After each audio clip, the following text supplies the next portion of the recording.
Welcome to From the Left. My name is Stephen Leon, and I'm running for the House of Representatives in Maryland's 8th Congressional District in the Democratic Party. Thank you to the GCD Network for hosting this live stream and to all the viewers. It's about 10,000 that are observing, watching this, listening to this in the background, whatever it might be. Tonight's show is going to be going over a review of Trump's cabinet, some of the rock stars that he's kind of got going on there, especially with this Dodge thing. And it's important that we're calling out each other, you know what I mean? Especially within our own side, and I can't tell you how many times that people may not understand that. Liz Cheney is a perfect example with what she did and believing what she was doing was right and then being called out. Just that whole disillusionment of it. Like if you think that all of a sudden that I would oppose something or call out something on my own side, that you think that I would support the opposite or I'm infiltrating, that stuff exists, but we're going to have some trust here. So if we can't call out our own side, how can we expect any kind of reformation? So when it comes to tonight's show and going over, it's kind of like looking at this is like resumes. I'm looking at, let's dive in a little bit more about Dodge. There's not much that they've released to us. It's pretty much the disillusionment of the influence of K Street. When Trump had first ran in 2016, he had promised to drain the swamp. And the best way that I know how to describe that is K Street. That's the simplest thing. And the solution to that is an American Anti-Corruption Act. Check that out at AmericanAnticorruptionAct.org. It's been around for 12 years. And or there's an HBO documentary called The Swamp, and you can check that out and you can see on how both sides right away. And that's just as soon as you get into elected office, you have to appease to that, or they don't let you a part of the whole plutocracy that we have going on. So that's essentially what Trump has done, is that he didn't drain the swamp, and now he has taken that definition and put it onto our federal institutions, the same ones that are trying to hold us accountable for things, into the whole check and balance, if it's industry, if it's just at the federal level, and it's a lot of different things. So the fact that they're going in there and proposing mass layoffs and to make it more efficient, Department of Government Efficiency, there is no official Department of Government Efficiency. So, and I get it, you know what I mean? We don't want a large government. And what exactly is a big government? And I'll tell you, as an example here, I'm going to call it my own side right now. Let's take Don Beyer, for instance. Go and look at all the legislation that he's introduced and look at how much money they're asking to fix that. You can't ask the government to solve all your problems. And if there's things that we can do without asking for federal funds, there's ways that we can do that too. So, but when you look at our government, when you look at our civilian departments, it's 2.3 million jobs. That's 1.4% of the total workforce. We spend 271 billion of that out of the total 6.75 trillion. So it's a far stretch to call that big government. But again, when you've got that opposing ideologue towards, like the example I just used with Don Beyer, like that would be big government. Like, you're just asking for more and more taxpayer dollars. And Don Beyer is just one example of anybody that you could find. And it's important that we treat each other as individuals. It's not fair to generalize and things like that. You know, when Trump points his finger and he calls whoever a radical, it's like, well, why don't you be more specific? Who is that? Somebody like on the far left? Define radical. Is that because it has something to do with their religion, the way they dress? Define it, Trump. Do it. And instead of generalizing, treat people as individuals. So it's really about the ideas. You know what I mean? It's not about taking, again, asking the government for more, asking the people for more tax money, and then having big government in that plutocratic way, because of course that would be taxpayer dollars, and that would appease some form of corporate handouts and things like that, rather than actually mitigate the plutocracy of our government. The definition of that, again, is the wealthy controlling everything. So I don't know why anyone would trust maybe lack of choices, someone like Donald Trump or someone like Don Beyer. So yeah, let's look at Elon Musk. Okay, so Elon Musk, again, just because the guy is where he is in his life, you think you can automatically trust him, as if anybody with a lot of money was ever trustworthy, just because they had money throughout all of human history. Okay, but let's, again, treat him individually. What is it about Elon Musk? And through credible sources, he is a ketamine addict. And ketamine is a derivative of PCP, phencyclidine, angel dust, right? It's a dissociative. He owns a social media platform. And it's really just that you can see that in what he posts. There was one thing recently in this past week where he basically was looking at the fertility rates and how people are having less children, and he's promoting that people should have more children. What he didn't get was that people are living longer. So, and that's exactly what he said. It's like, even the language that he uses, it's very alienating, saying that even really smart people are saying blah blah blah. You have to check it out. If you follow Elon Musk, you know exactly what I'm talking about. And so I found the data from credible sources. If it's the um, OPM or if it's Department of Labor's statistics or something from the UN, World Stats, things like that, credible sources. I use the media bias chart to check that, make sure it is credible, and then and it's not like I'm just calling Elon Musk out here and then just nixing him how he's crystallized as missing something. The fact that I'm sitting here saying that, like, hey, look, Elon, you missed that part. Sure, I might get a little comical with it, just for effect. And then, taking like an Iron Man for comics, if you just like a drunk Iron Man and put a little K on the bottle right there, and I hope that there's a lot of credible sources that saying people have known or that are close to Elon saying that he just goes impulsive like that, just on instincts, and everyone knows what I think it's common knowledge these days what addiction looks like, and it doesn't have to be something like heroin or booze or nicotine or anything. Each drug has its own thing, and this is particular to K. And I'm not a pharmacologist or anything like that, but I know the impacts of it. It's just how can you trust that so much? How can you not question that judgment?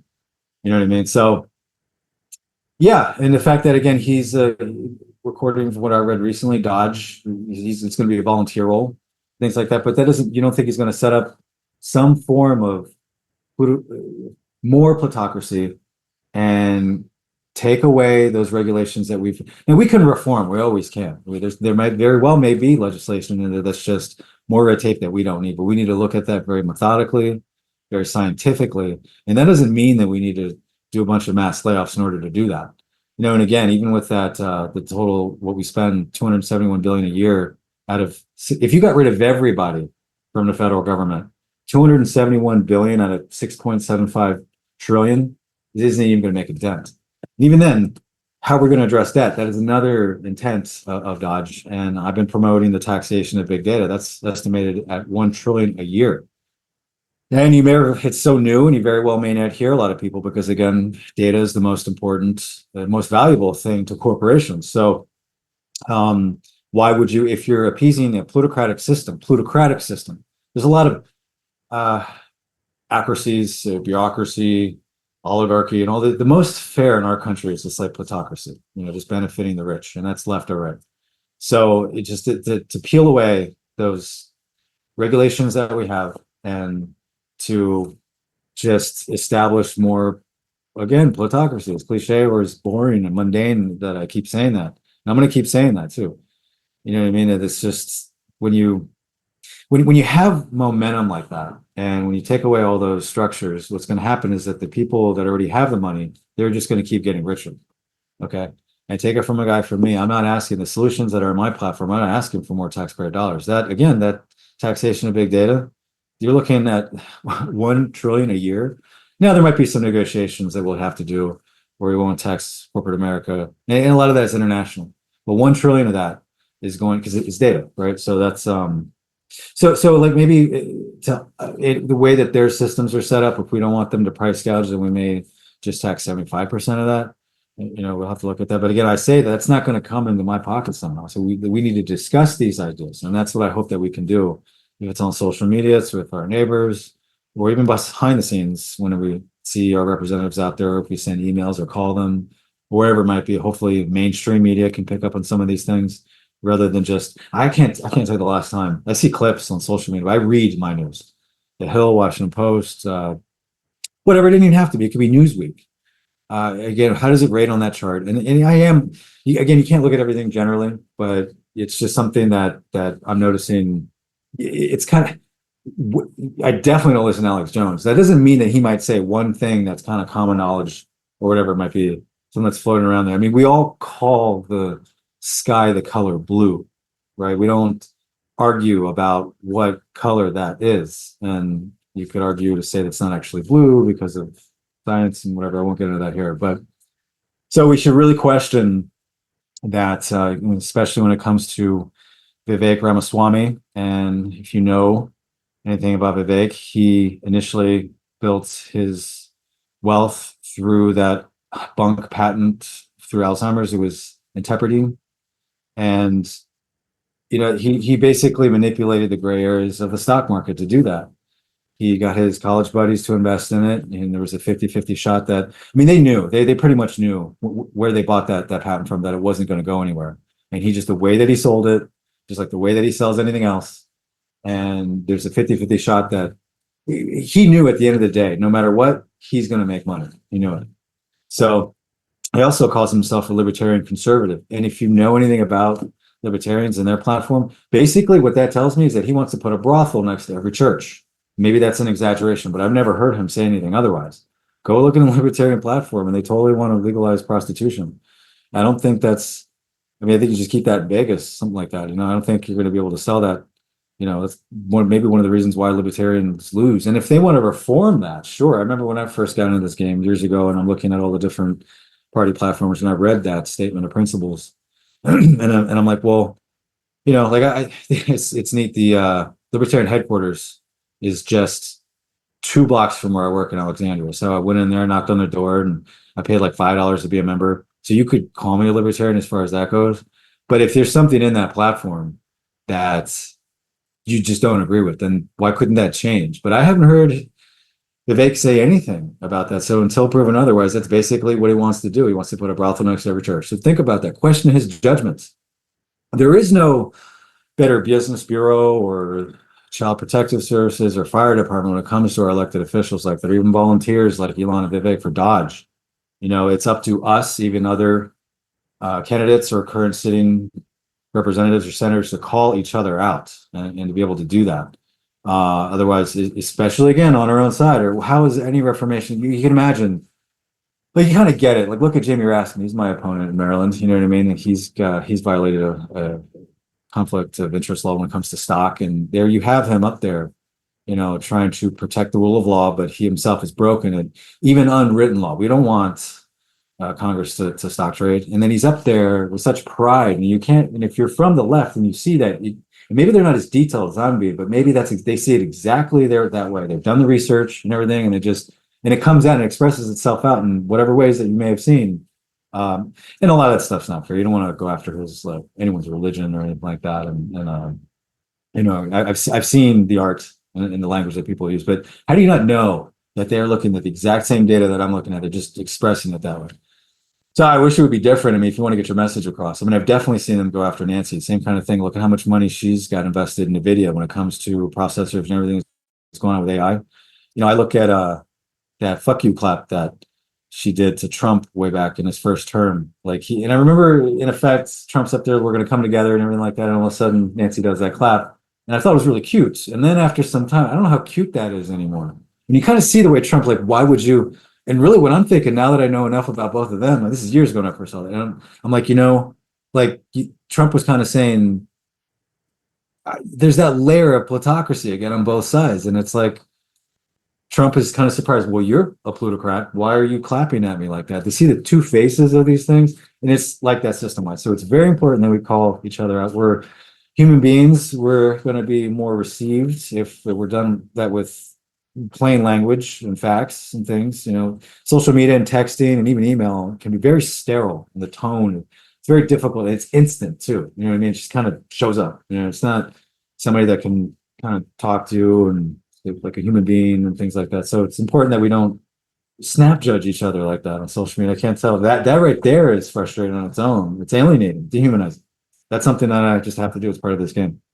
So, wow, 813. I'm not going to go after every single person on this show about Trump's cabinet, but definitely one of them is Robert Kennedy Jr. And he's had some personal challenges, but as far as what he's trying to do with health and food, he's way far behind the game. I remember when I first started taking my health more seriously in my late 20s, early 30s, and I'm looking at all the different foods and the ingredients and my macronutrients and working out and all this stuff. And I was definitely on far left on a lot of things when it came, especially like GMOs. I don't want that. I might have celiac. There are certain ailments that people are going to be susceptible to when it comes to our foods. And I came up with a thing called a genetics preemptive planning. That's something that we can include in the Affordable Care Act, where essentially you could prenatal genetics preemptive planning, where mom and dad could get together. There could be something genetic on their side or not, and through science we can discover the chances of any possibility of ailments that they may be susceptible to. And in our technological environment, some people aren't susceptible to them. You may or may not evolve to it. With childhood monitoring, things like that, and like GMOs, like if it wasn't for GMOs, then we wouldn't have enough wheat grain to feed everyone. If it wasn't for GMOs, we wouldn't have enough insulin for everybody that needed it. Your laundry detergent wouldn't be as effective. So you have to really look at these things. There's a reason why we have. Again, I come from the patent world. And if we want to flip this script on me, let's talk about Stephen Leon. Let's talk about me. What's my resume? Like, okay, well, I've been working in intellectual property law for 15 years. I have 2 patents myself. I started a small business. I've worked all kinds of jobs before that. Temp jobs, some IT. I got into IT early on, waited tables, telemarketing, canvassing, you name it. But most predominantly, it's going to be intellectual property law. If it helps you to think of, I relate to Aaron Brockovich, if that's a way to kind of look at it. You know what I mean? And going through just right now I'm in the docketing department. I've worked in it's paralegal work. I've definitely worked under attorneys at another firm. Was there for 10 years. I've worked at this point. I could run a firm, right? But you see when you look at an office action or something like that, you see the little codes that are cited in there. If it's an FDA regulation, if there's a type of fruits or something like that, that would be a plant patent, and you see the whole due process that goes through that. So, and the testing, and unfortunately, things slip through the cracks. We see spinach gets infected with whatever, you know what I mean? And that's just, someone today on social media was going after, I see a lot of attacking. Again, it's that generalizing. It's a very small portion of people think that if you ever vote a Democrat or something, that you're a pedophile. I've been called that before. It's really dehumanizing when you do that. And rather than promote the treatment for pedophilia, you're going to just use contempt and stigma and disillusioning generalized judgment with something like that. So I posted something in a comment somewhere, and someone asked me, it was like a health article, and she was like, well, a lot of the time, what are you going to do? A lot of people don't really take their meds on that stuff, and what are you going to do? And then I found another article with New Medicine that's up there, and it's like, well, listen to the experts. There's only certain things. We want to bring these bad numbers down as best we can, right? It's like that question or response is kind of like it's like you're asking me, what do we do to get somebody, even after all that we have done currently to present at the state level, what do we do to stop somebody from drinking and driving over and over, right? So, you know what I mean? But the constant there is that we listen to the experts, and then I'm open to hear any new ideas that we may have. That's the thing on my platform, the Digital Democracy Project. It brings any votes, any bill like that would give a say to the constituency. And the challenge would be to get people to actually involved. There was 93 million people that didn't vote in this last election. And even here in Virginia's 8th district, about half didn't vote at all. And it's like, why not? And it's like, you just don't care. It just wasn't worth it. And I get that. So hopefully I'm speaking to them too. And we're going to be able, hopefully there can be some trust. I definitely learned a lot from getting the signatures that I did over the summer, just the type of people that are out there. And I got a good consensus of what people are thinking and feeling about party or not, both sides. We have Republicans here, even this is a very much blue area. So everybody still approach them. I looked at it as like a sport. You know what I mean? I can't grab you, make you sign something. I can't offer you money to do it either. So you have a little bubble, and there's 1 in 5 of you is going to say yes and sign my thing. Maybe 2 out of 7 is going to have a serious discussion about it. Some of y'all just want to argue with me for the sake of it, say that I'm wrong, or maybe give me some information that I don't know. That's the thing about it. You know what I mean? Just because I'm running doesn't mean I know everything. I know all the things. But anyway, so just as far as that professional experience goes, when it comes to being assertive, and especially through that intellectual property law, that due process, that is codified. It's in the Constitution at USC 35. So, and if you want to come at me personally, if you really want to do that, then for anything that I haven't already disclosed, whatever I've chosen to disclose of my personal life, I'm game. Just you bring it. I don't. Again, there's some things there's some personal things about Robert Kennedy that are public. You know what I mean? That may very well have something to do with his judgment when it comes to certain things. You know, if it's COVID and needles, and he's just it just seems like maybe there's something unresolved there, that the why you wouldn't trust our institutions. And if we are to reform them, what would it be? I remember when Kennedy Jr., Robert Kennedy Jr. was campaigning for president, and he was saying, what would he do differently when it came to the COVID-19 response? And what I would do differently is that there's this germ team. You can say what you want, whatever about Bill Gates. You want to compare his all comparisons break down, but I see it all the time where maybe you've seen it too, like on Facebook. We want less Elon Musks and more Bill Gates, or more Elon Musks and less Bill Gateses. And it's like, are you going after the ideas here, or you just, what is it exactly? They're just picking sides. Go after the ideas. Look at this germ team. It's expensive, but the way that it would mitigate the next pandemic and things like that. Obama had a pandemic playbook ready to go, and Trump had just ripped it up just like he did everything else. And that's not fair. You know what I mean? So here I am, if I called out Elon Musk with that fertility mortality ratio, that you missed that part. To be received, you got to be able to hear each other for that. Otherwise, we're going to just be a bunch of crazy people. What? It just doesn't make sense. So yeah, that's pretty much when it comes to Kennedy. Hopefully, just again to resent our institutions, to not be constitutionally honest, and then just have it be a front for more plutocracy. It's just not going to work. So I have about 9 minutes left. Next week I'm going to have another guest, something more a little bit about AI. I think it's Dr. Aaron. I can't remember his last name. I just hit him up on X. So it'd be cool to get some more AI regulation in here, and also disinformation. And then what is that? What does exactly that mean? Disinformation. How do we trust anything? I don't see how you could just trust anybody that was born into wealth from New York City. We got on television, firing people with his children. I don't know how you just trust that. And like, he has some insider information on how the media runs, and you should only trust what he says whenever he says it, blindly without calling him out. You know what I mean? And so I don't see how anyone can. So I mean, yeah. So gee, tell you what. Since I have some time to kill, maybe I will go over. Let's take just because I've got 8 minutes. Let's look at my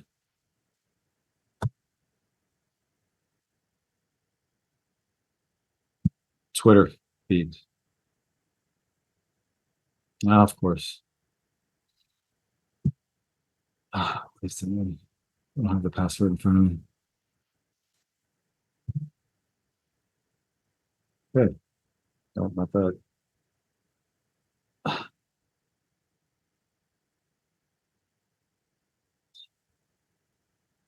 don't know what this is about. See, look at that. Okay, that's something you don't want to. I get a lot of cam girls wanting to like in my stuff and everything like that. But right there, don't worry about that. Even if you could be objective to your own party, would you still earn the handle? That's probably to yeah, I go after the left can't meme. I come up with memes and they don't come after me. You know what I mean? You pick a hole in my memeage, please. I used this kind of creative. Jennifer Lawrence as a chairwoman to represent us, and everyone knows that Mockingjay thing. And she hasn't used the word plutocracy. I used the creative liberty to say that, but that ties into something that's Don Beyer has done. Look at this. He says, we signed the same pledge here. Elections and the policy decisions that follow them should be about the best ideas, not the most money. Big money in politics makes a mockery of the democratic ideal of one person, one vote. He's all about big money. And he says this. So it's like, I'm gonna mock you now. Like all that's like he's fully aware of it. Whether if his staff just did that for just for appearances, what a hypocrite. Which is again no different than Donald Trump promising to drain the swamp and staging a fake Matthew 2112 reenactment on January 6th. So that's stuff that I do. That's me calling out my own. That's both sides. So that's really what you're voting for right now. Is unless we get that American Anti-Corruption Act, which Represent Us supports, then we're going to keep having this democracy. That's the term that whenever I use the term democracy, it's because of this guy right here. I've always voted for him until the court. Once I became his opponent, I was like, whoa. And I started learning more about stuff. And I'm like, okay, well, I need to call it my own side. You know what I mean? And then, so, see what else we got. That was just something that somebody liked. Hopefully I didn't break any internet rule there. I didn't seek them out. I don't know if they just, so, where's Marford? As far as those cam girls go. I like to put music. I get a little. I'm not going to comment on this. It's nothing. This is a campaign. I'm a single guy. Okay, this is a campaign website. I protect people's anonymity that are in my life. I get creative, and you're going to see things peppered in there with that. And then a difference between Admiral Donald Trump and myself, there are many, is that I'm looking at individual resumes, not resorting to generalized character assassinations. So I'm doing my best. Like this kind of gives people an opportunity to kind of look at, just like any other social media feed, but it may not be what you're accustomed to. You might even be able to see, like Elon Musk is pretty creative, but again, this is just me expressing myself, and that's the one thing about X. I'm able to use some curse words if I need to. It's right here again. This is a lot of the stuff you're going to see in the last couple of days. Is pretty much what my show was about tonight. Is I clipped a CBO.gov thing here where this is what I say. This would only seem like a large government by those that seek to compensate what they lack. And boom, right there, the federal government employs about 2.3 million civilian workers, or that's 1.4% of the U.S. workforce. Is that really that big of a government? Like, you really, that's 650 jobs. We can reform, but we don't need to use mass layoffs. You know what I mean? It's check out my Twitter feed. Follow me if you want. Stephen Land. It's not an indication that you're going to vote for me or whatever it is. This is a cool thing. It also relates to artificial intelligence. Staring at something for a long time can cause odd sensations, including hallucinations. There have been studies. AI is known to do this, so just how we think about each other or ourselves. Staring into someone's eyes for a long time can cause people to feel disassociated and experience hallucinations. I mentioned Elon Musk earlier, and that he does ketamine, which is a disassociative. It's a milder form of PCP.